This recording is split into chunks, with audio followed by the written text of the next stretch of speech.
بسم اللہ الرحمن الرحیم لا الہ الا اللہ محمد رسول اللہ۔ حضرت حکیم اختر صاحب رحمہ اللہ تعالیٰ کی ایک مثال یہ ذہن میں آتی، بڑی پیاری مثال دیتے تھے۔ فرماتے تھے جو یہ کہتے ہیں نا ہم نے اس سے بدنظری نہیں چھوٹتی، لڑکی دیکھ کے بس دل مچل جاتا ہے اور برداشت نہیں ہوتا، تو فرمایا کہ اچھا ایک ایسے جو ہے محلے کا، بڑی بڑی مونچھیں ہیں، اس کی بیٹی جا رہی ہے سامنے سے، بڑی خوبصورت ادھورا لباس اور سامنے سے گزر رہی ہے، اور ایس ایچ او صاحب کرسی پہ ٹانگ رکھ کے مونچھوں کو تاؤ دے رہے ہیں کہ دیکھو میری بیٹی کو دیکھتا کون ہے ذرا۔ پھر وہاں کوئی یہ بہانہ کرے گا کہ برداشت نہیں ہو رہا تھا ایس ایچ او صاحب، اس لیے دیکھ لیا میں نے۔ ایس ایچ او صاحب آپ ہمیں پتا تھا آپ کی بچی ہے، لیکن ہم سے جب کوئی لڑکی نظر آ جائے نا تو بس ہم سے برداشت نہیں ہو، میں کیا کروں، میں خوراکیں ایسی کھا رہا ہوں، میں کیا کروں۔ وہاں ہر آدمی ایک بندہ کھڑا کر دے گا، بھائی میری نظر اٹھنے نہیں دینا، مجھے جان سے مار دینا۔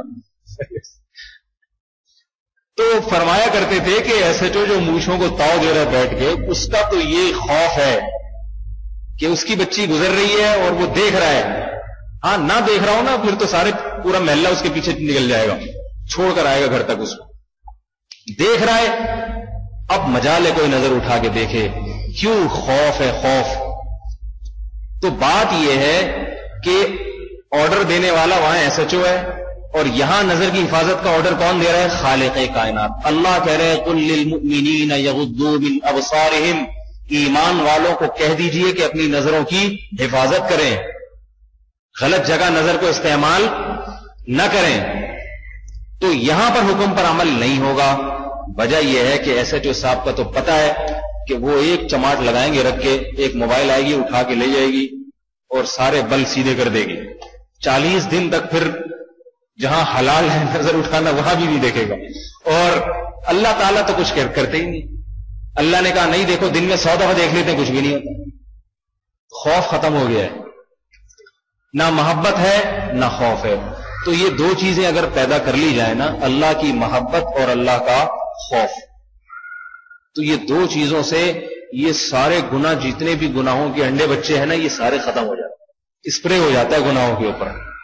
بلکہ خوف کی وجہ سے تو گناہ جو چھوڑتا ہے نا تو اس میں مزہ نہیں آتا، مجبوری ہے، لیکن جو محبت میں چھوڑتا ہے نا گناہ، اس میں تو گناہ چھوڑنے میں مزہ آتا ہے۔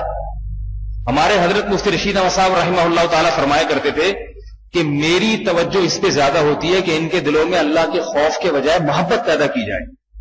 فرمایا اس کا فائدہ یہ کہ پھر گناہ چھوڑنے میں مزہ آتا ہے، تو مقصد تو گناہ چھوڑنا ہے نا، دنیا کے بھی مزے آخرت کے بھی مزے۔ ہمارا مقصد کسی کو پریشان کرنا تو ہے نہیں بھائی، اگر گناہ چھوڑنے میں مزہ آ رہا ہے تو دنیا تو ویسے ہی حاصل ہو گئی نا۔ سبسکرائب کیجئے ہمارے چینل اور دبائیے بیل کا آئیکن تاکہ آپ کو ریگولر نوٹیفیکیشن اپڈیٹس مل سکے۔